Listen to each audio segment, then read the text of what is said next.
I'm missing 90% of my bicep. This has not been easy emotionally and physically. I'm in constant pain, like excruciating pain that just doesn't go away, both in my arm and in my heart, in all honesty. Good afternoon, I'm your host, Brian Buckmire, here at the Law&Crime Report. And what you just saw was one of the three victims, the only survivor in the Kyle Rittenhouse case. He was the gentleman who had the gun in his hand and had his bicep, as he's reporting, 90% of his bicep blown off. That's Gage Grogeskits, who's speaking for the first time. Now, I'm joined with two great guests. Let's jump right into the story. We've got a number of stories, but let's start off with this one of the Kyle Rittenhouse case. We've got Lisa Lockwood as well as Judge Birmingham. Good afternoon to you both. Good afternoon, Brian. Good afternoon. Yeah. Good to see you.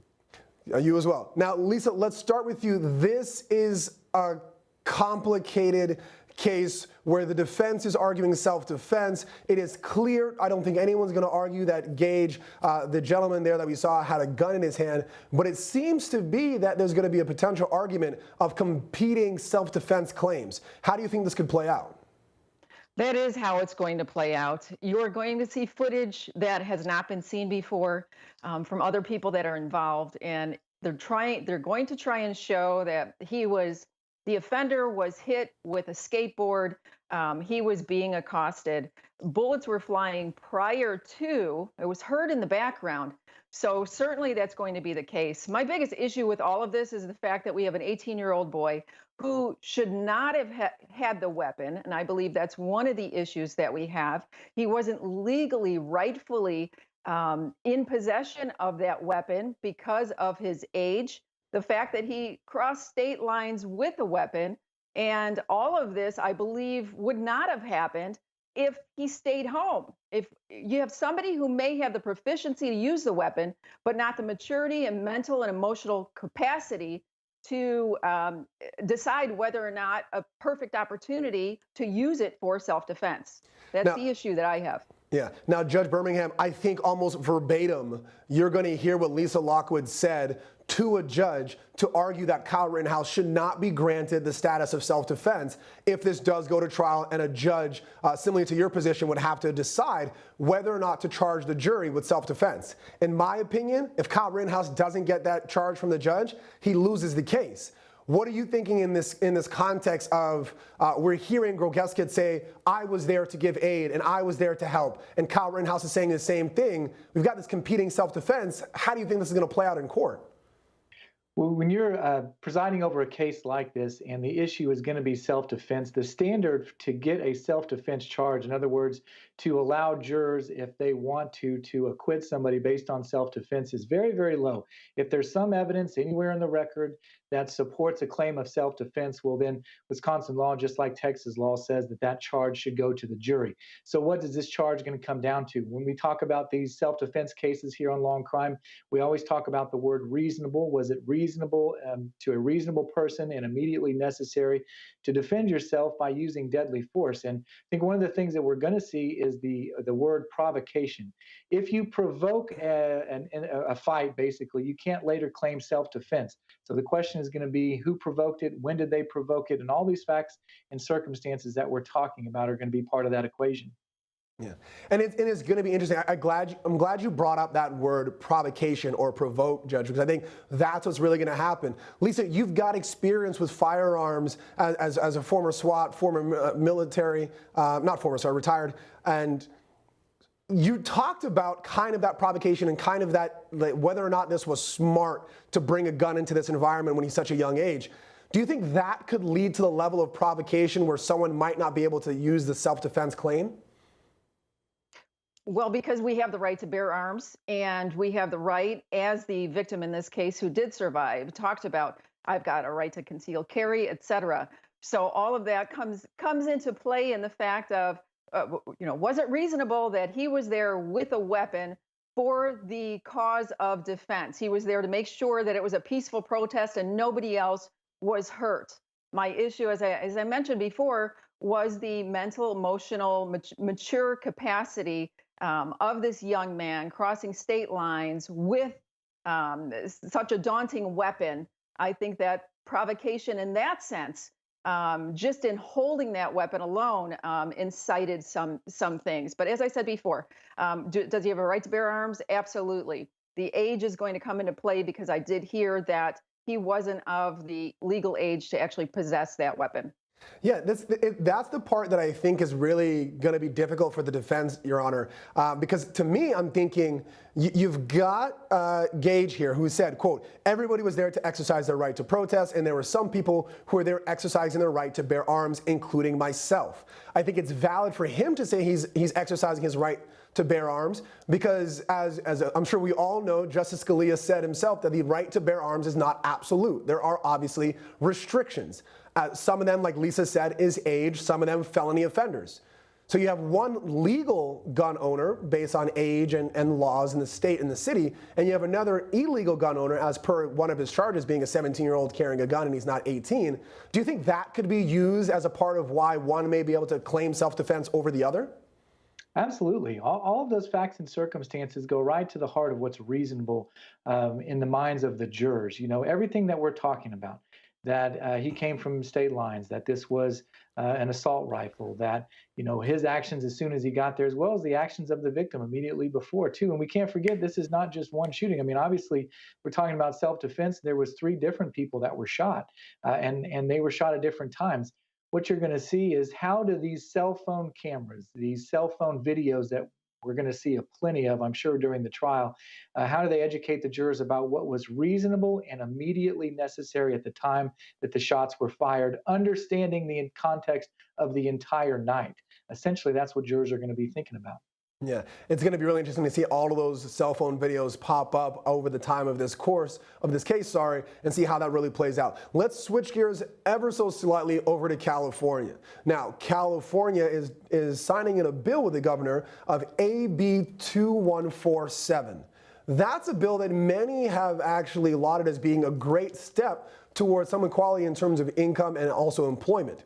For many in California, if you are working, fighting fires as an inmate, as so many do with very low pay, pay that in itself is questionable. I think I've heard a tune of 20 to 30 cents an hour, but putting their life on the line and fighting those fires, especially in a time like now where I think many of us are seeing pictures of from our loved ones in California where the sky is red.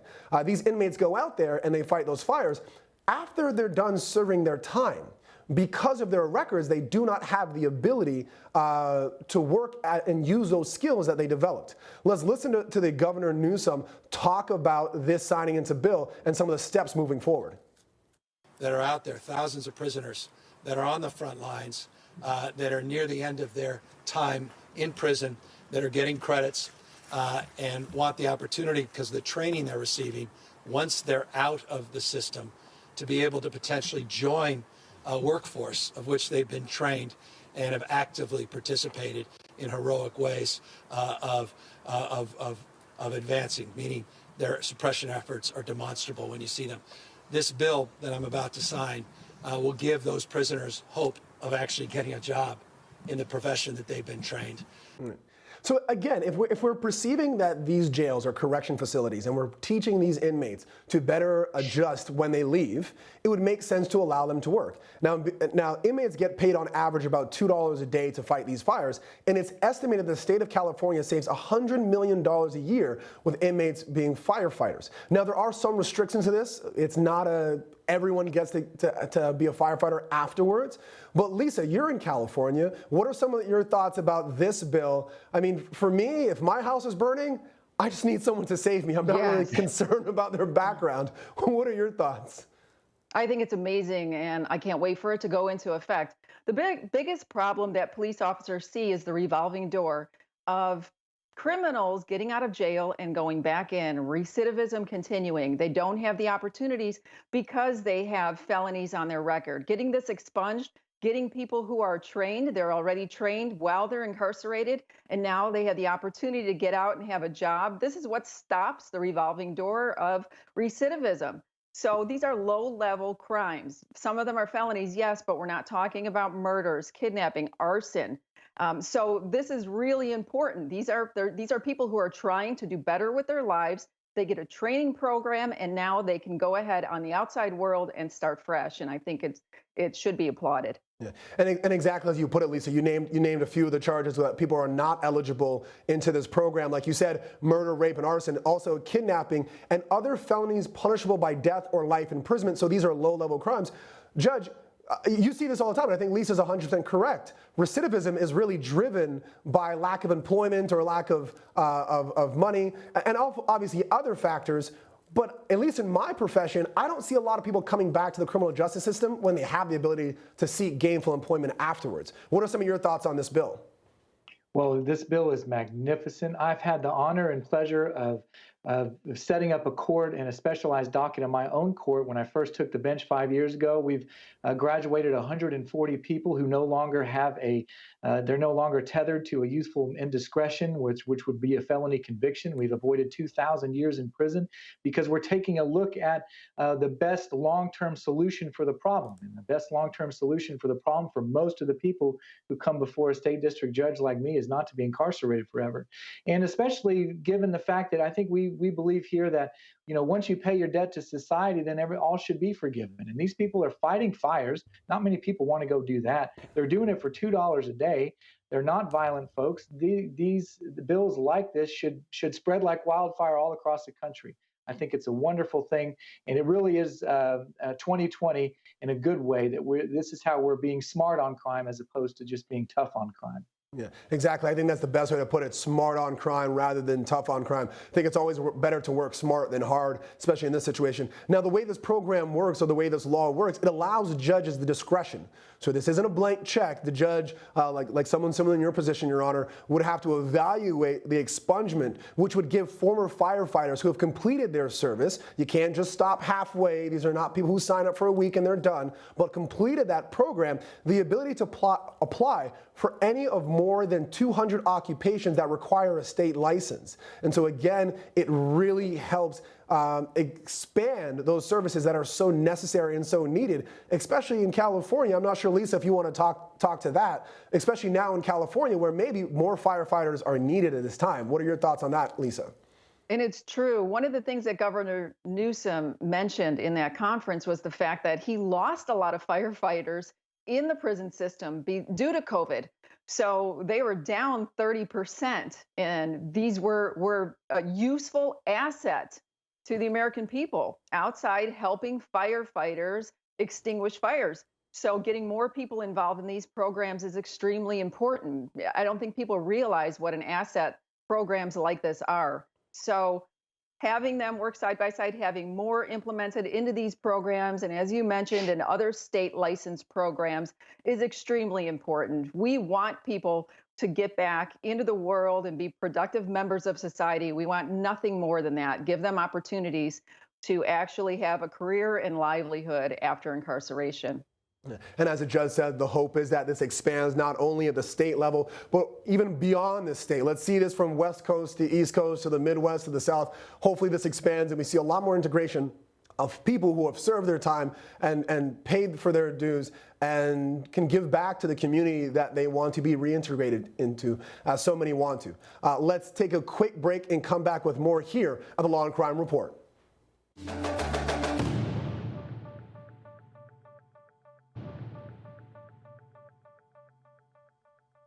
Welcome back. The tragic case of A.J. Friend, the 5-year-old who was found deceased April 2019 in a shallow grave, is continuing. Now, if you recall, his mother was already took a plea to 35 years in jail.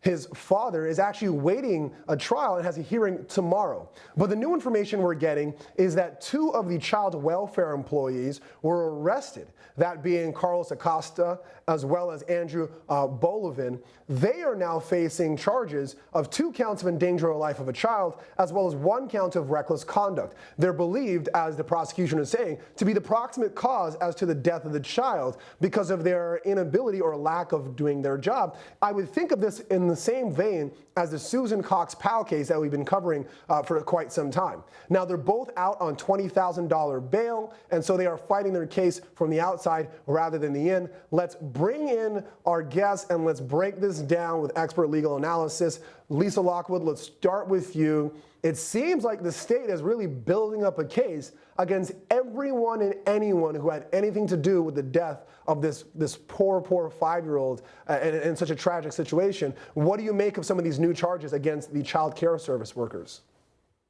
Well, I'm grateful. Illinois Department of Welfare and also DCFS, Child and Family Services, the check and balance in that organization needs to be inspected at the utmost, because we see cases over and over again. They're inundated. The biggest issue, they say, is they do not have enough staff and employees to cover all of these cases, to actually go out in the field and do the checks. So a lot of times the checks are actually reduced, and or they're being fudged. The reports are fudged that they have done checks and the checks were not completed. So I believe they have enough with these two employees of Illinois Department of Child and Family Services to go ahead and say that they were negligent in some capacity because of that. We see this issue over and over again, where children, the goal of this is to get the children back with their parents, but not when the parents continually show issues with returning to drugs over and over again. Yeah. And again, that like Lisa's saying, Your Honor, DCFS, has been in contact with the parents even prior to AJ being born. So really, there are 5 years of documented police reports of drug abuse by the parents going back and forth into child services. And when I hear that term proximate cause, I'm thinking there's a civil suit around the corner, because just like I was saying in the Cox-Powell case, for a civil case, you need to have duty, breach of duty, cause and facts, proximate cause, and damages. I can see the DCF getting charged right after their two workers finish this criminal case. What are some of your thoughts about potential criminal and civil cases down the pipeline? Well, even in a criminal case, you have to prove that the conduct somehow caused the result. And, essentially what the jurors are going to be charged is, if you go back to law school, that you got all these questions about, you remember the but-for test? We used to talk about that. Well, that's essentially going to be the way that the jurors are going to be instructed in this case, if it ever goes to a jury trial, which is this result, either the death or the injury of this little 5-year-old boy would not have happened but for the acts of those two workers. And that causation issue is going to be a really big issue for the jurors, because you have a really significant intervening cause, what they call an intervening cause, which is the criminal conduct of the parents in killing this little boy. And it's a beautiful little boy, as I watch the pictures come up, and he certainly didn't deserve that. And to the extent that this case brings real positive change to the way that they're conducting business, I would hope that it does. But the proximate cause is going to be the test. The but-for test is going to be what jurors are going to be thinking about the most. Judge Birmingham, as you're speaking, I'm getting flashbacks of law school and thinking about Paul's graph, about proximate cause and all.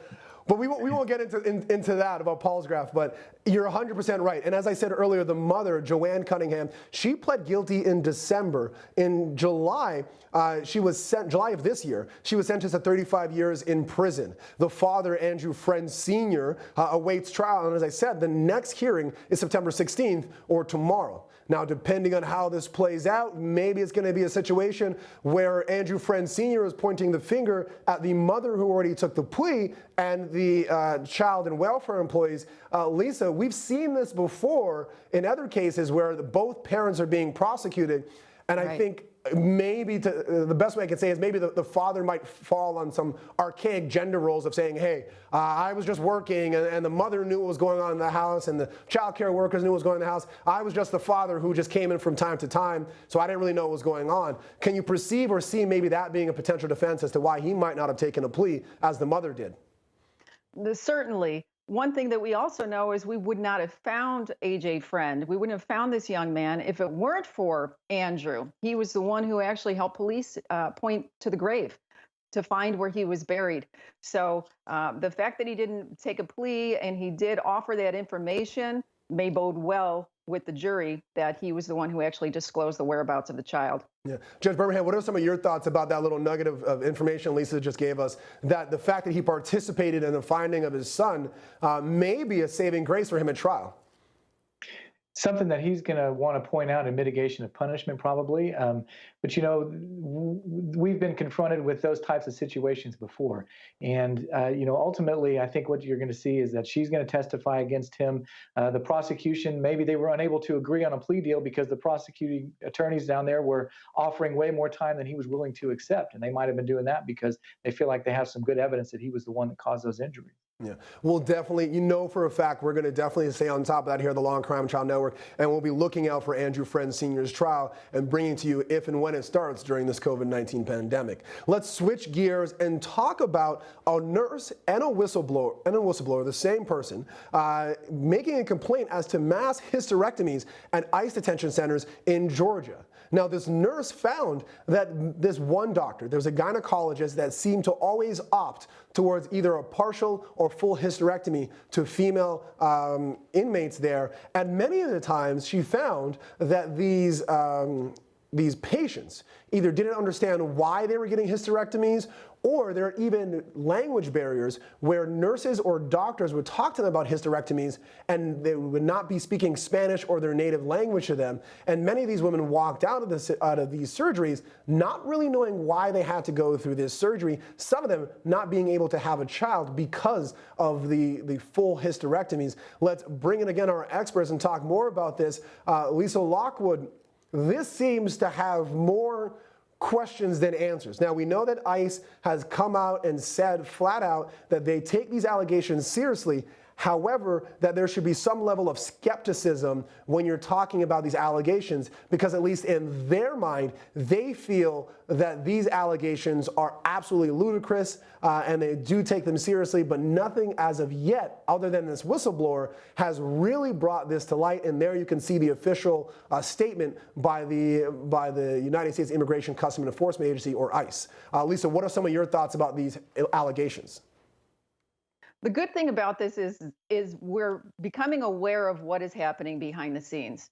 The great thing about this is the gynecologist who is handling all of these cases, according to Nurse Wooten, who is the whistleblower, says it all goes back to one doctor, one gynecologist. So it's an easy thing to prove because medical records are there. There's no destruction of medical records for everybody who has had surgeries, who's had medical care under the detainment of ICE. So it's going to be something that could easily be proven or disproven based on those facts. We don't have any of that right now. We have a nurse who was alarmed and went ahead and blew the whistle on things that she believes to be true from other nurses who had reported back to her. We don't have names of any of those people. So obviously we need to get that information. The fact that a report has been made, we can expect that we will have that in the future.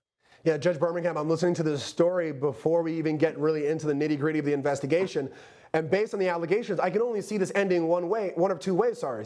Either one way, she being the nurse and whistleblower were mistaken by the need for this doctor to have all of these hysterectomies, or she's right and this is going to blow the lid off of this establishment. I see no middle ground here. What do you think we can expect in this investigation going forward? Well, I am expecting an investigation that will be thorough. These allegations are, they speak to our very basic fundamental human rights. How do we treat people in this country when they're detained? Nobody deserves that type of treatment if it's true. Obviously, we're talking about fundamental reproductive rights. And if it is true, then, heads will roll, as you said. And if it's not true, well, then we need to know that as well, because the truth will always be our best friend in something like this. So I think you're going to have a lot of investigating. We're still at the very, very beginning of this. But as Lisa said, there's going to be records here. We should be able to figure out this answer. We should proceed skeptically, but we should be able to figure out the answer and go where the evidence takes us. Yeah. And Lisa, you're a resident detective here. So talk to us about what you would think this investigation would look like for us to get the answers we're all seeking. Yes, even the assertion that they were signing forms and authorizing surgeries, et cetera, without an interpreter, that is an issue. So we need to find out what is the protocol for having these women having their actual surgeries being signed off on, the interpretation of that. Was somebody there? Somebody certainly should be there. Their documents should be in their native language. Is that the case? And did they have an interpreter to actually explain that to them, versus the assertion that a nurse just Googled it and tried to learn Spanish on the fly and help them along the way? And that's not going to cut water. There's no professionalism in that whatsoever. And certainly if they do not speak English, that we need to supply the staff to ensure that they know exactly what they're doing and going forward with these surgeries. Yeah. Especially when we're talking about a surgery that can leave a woman without the ability to bear children. I mean, if one of us goes and get a haircut and there's a improper language barrier between us, then yeah, okay, so I'm going to look as handsome as the judge if I go bald. That's fine, but you need a little bit more if you're going to be doing some serious surgeries, and I think that's really the issue here. But we're going to take a quick break and come back with more here at the Law and Crime Trial Network.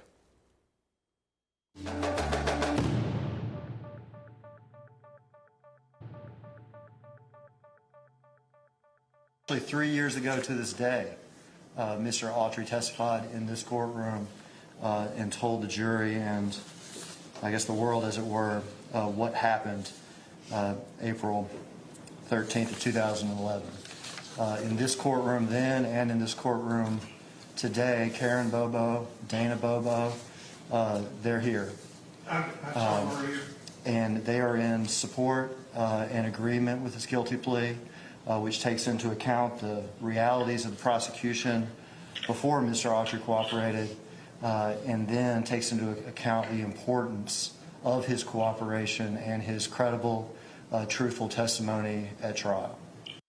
And there you have the prosecutor Hagerman talking about the plea deal that Jason Autry actually got. This ends, as he said, the saga of Holly Bobo, one of 3 defendants, the last of the 3 taking a plea deal, which would constructively be time already served, meaning that he was already in jail and served his sentence prior to the plea. He was in prior to testifying against Zachary Adams, the only Adams brother who went to trial. And so a part of his plea deal in testifying against the Adams brother was to get 8 years in jail with 30% to serve, to run consecutive with the gun case that he was already in trial for. He was in jail for about 5 years already. So constructively what's happening is while he's taking a plea to 8 years, he already served his time, and he's getting what many of us would call time already served. Judge Birmingham, I know you've handled cases like this where we're looking at someone awaiting trial, they're offered a plea, they take it, it's constructively time already served. What did you make of the ins and outs of this case where he's offered a good deal for testifying against Zachary Adams, where maybe the facts against him were not as strong?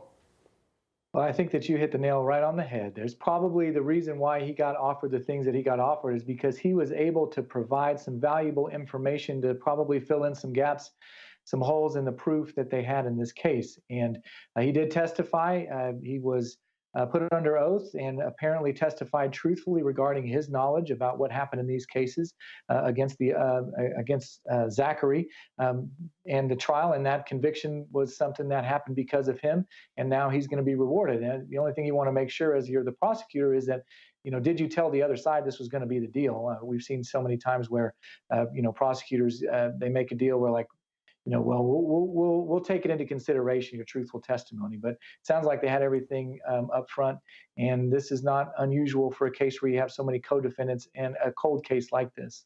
Yeah. Let's take a listen to a little bit more what happened during the hearing and come back with more analysis. I addressed earlier at the motion for new trial on the co-defendant. His testimony was some of the most credible, persuasive testimony I've ever heard given in a courtroom. And it answered many questions that were left open factually in the investigation. It answered many questions that Karen and Dana had about what happened to their daughter. And it was a very important piece in getting justice for Holly. This guilty plea is to 17 CR 10, counts 3 and counts 8 of the indictment. On count 3, Mr. Autry pleaded guilty to the B felony, facilitation, especially aggravated kidnapping, an 8-year sentence as a range 1 offender.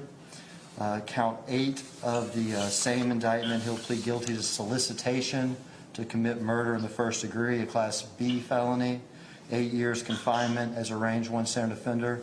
The two sentences to run concurrent with each other and also concurrent with a federal sentence which is noted on the judgment sheets. The other counts by separate order are asked to be null pros without cause.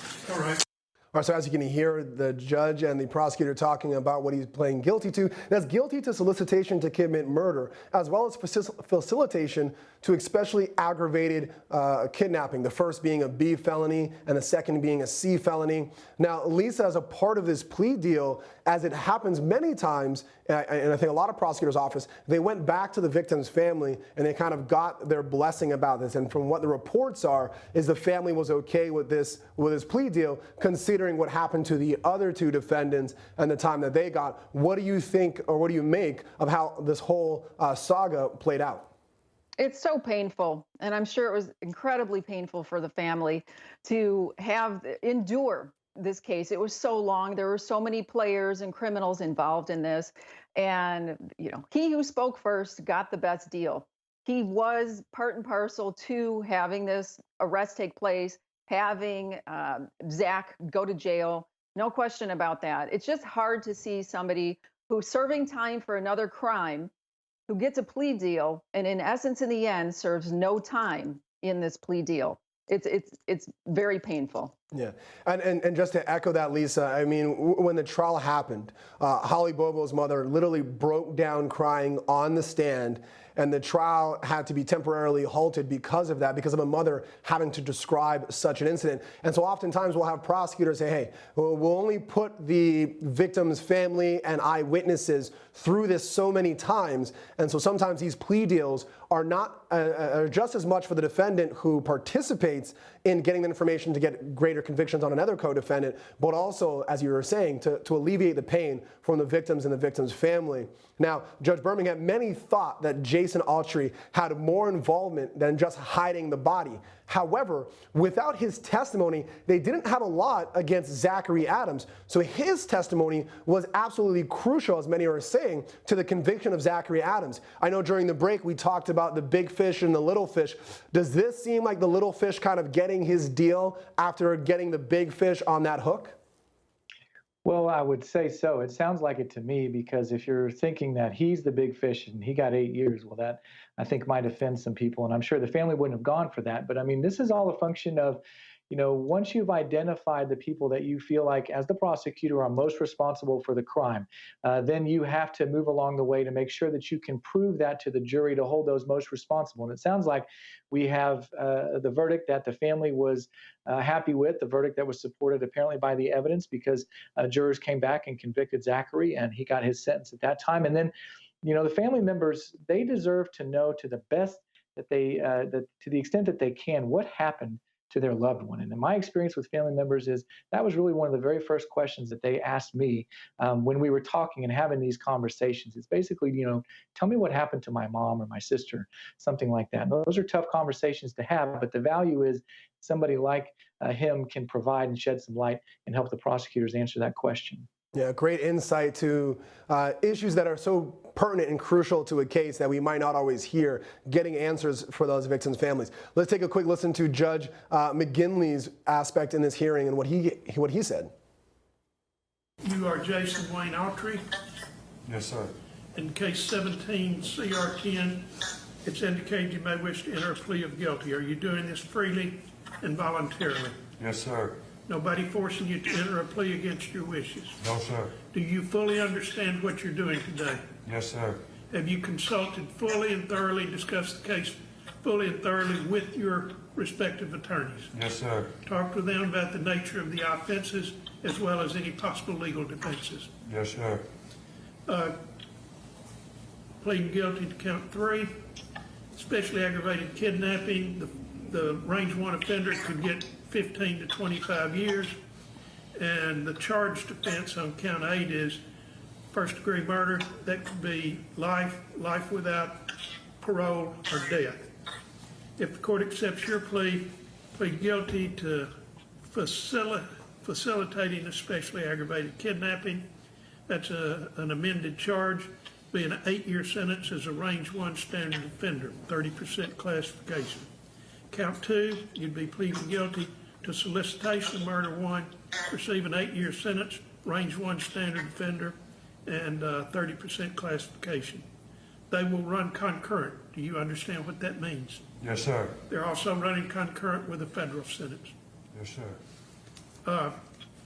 Now, Judge Birmingham, as I said, it was Zach and Dylan Adams as well as Jason Autry. Now, Zach Adams was convicted on the strength of Autry's testimony, and he was sentenced to life in prison. So you kind of got the major one there.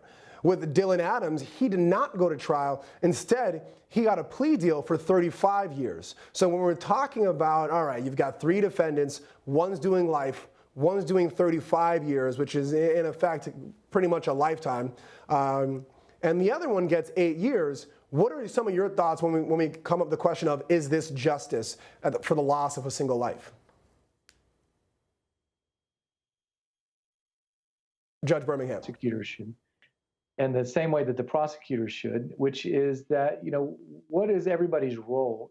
Yes, as a party, everybody can be convicted of the same offense, but what in fact, not under our law, but what in fact was everybody's role? And those plea bargains most likely reflect the prosecutor's opinion of the evidence of each person and how their role was defined and what they actually did to carry out this crime, in conjunction with how valuable it is to get at, as we called them before, the big fish. Yeah. And now Bobo was, at the time of her death, a 20-year-old nursing student, and she was kidnapped from her home on April 13th of 2011. This is a saga that literally has gone on for almost a decade. Her remains were not discovered until 3 years after on the County Corner Road in Decatur County. Same question for you, Lisa. Thinking about what happened, how long this lasted, and now we're finally coming to an end. I know for many of us, you can't bring back a life, but do you feel that justice was served here based on the life, 35 years, and the 8-year sentence that was granted for the 3 defendants in this case? As much as justice can be served with the atrocities that Holly had gone through, from the kidnapping to being shot up with drugs to being beaten, gang raped, and ultimately thrown in the back of a vehicle and then shot when they thought she was already dead. I mean, I'd love to see all of them go away the entire time. I wish there was enough evidence that the police were able to do that and not offer a plea deal. But unfortunately, that's where we are. And I'm thankful that we do have life in prison. We have 35 years, and the fact that we have closure for the family. Yeah. Well, let's take a quick break. We'll come back with more here at the Law and Crime Report as we dig into another story out of South Dakota.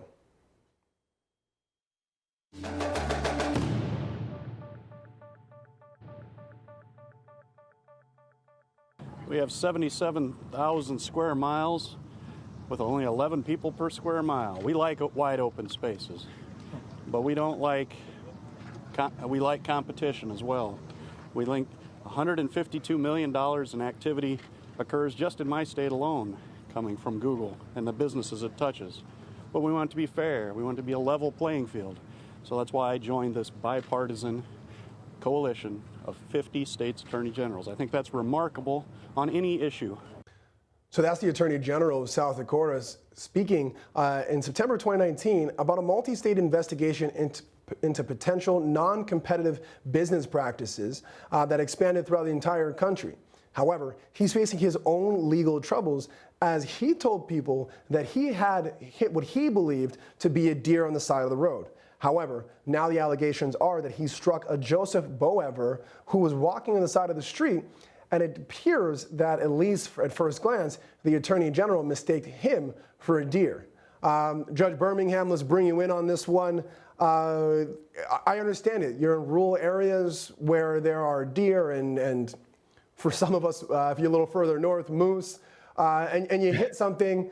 But in this situation, it's kind of baffling to me because when you hit something, or someone in this case, I would assume that you would stop to check and see what it or he or she was. It doesn't seem like that happened here. That might be a big deal for the Attorney General. What are your thoughts?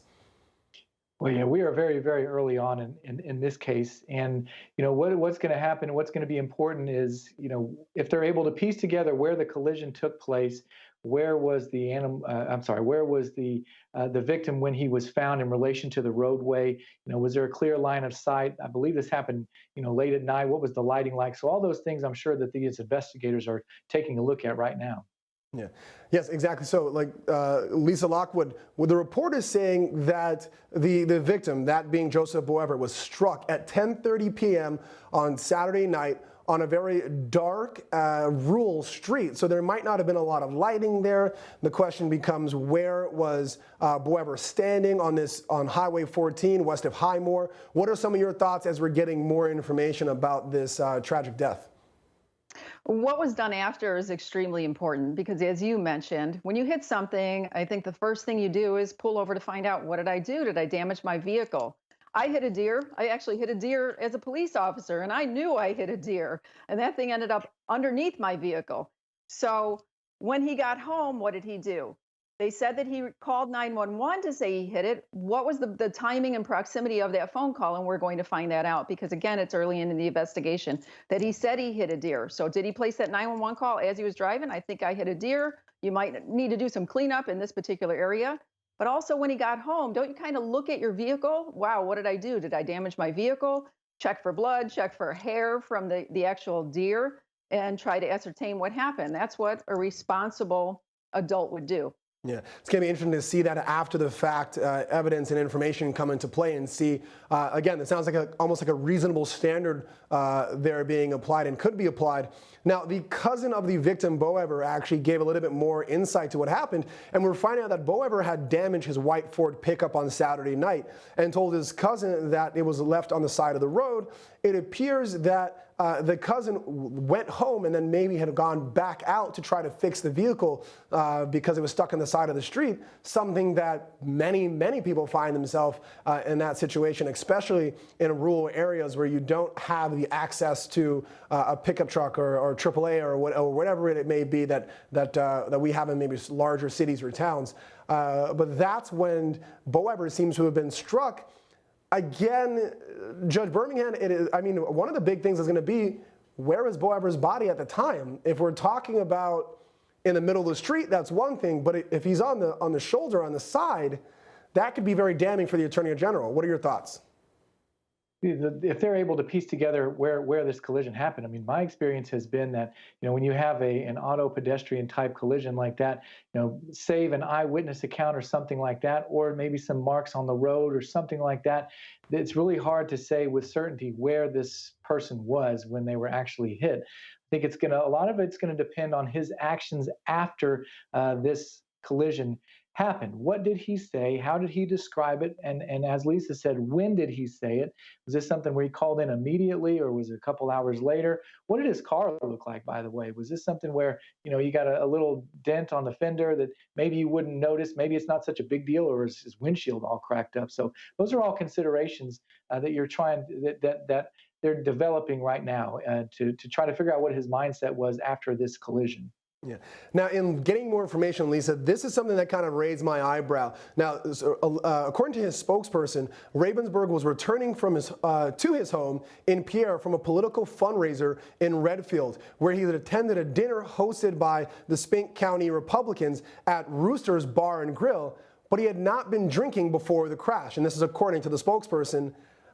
I don't know, Lisa, maybe it's me, but if I'm going to a fundraiser at a bar and grill, I'm not saying the Attorney General was drunk, but to say no alcohol, that's something that I think would kind of raise an eyebrow. What are some of your thoughts?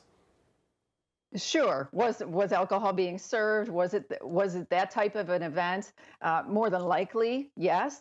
And were there witnesses? Did somebody actually see him with a drink? So is he trying to hide something? A lot of times we do have cases like that where we have hit and runs, and it is because of a potential DUI, and they want to leave the scene and there's no more evidence of it because the alcohol has already left the body. So certainly that needs to be looked at. Damage of the vehicle, where it happened, was it a side swipe, etc. There are a lot of little pieces that need to come together. Yeah. Judge, what are some of your thoughts when you add in where the Attorney General was coming from?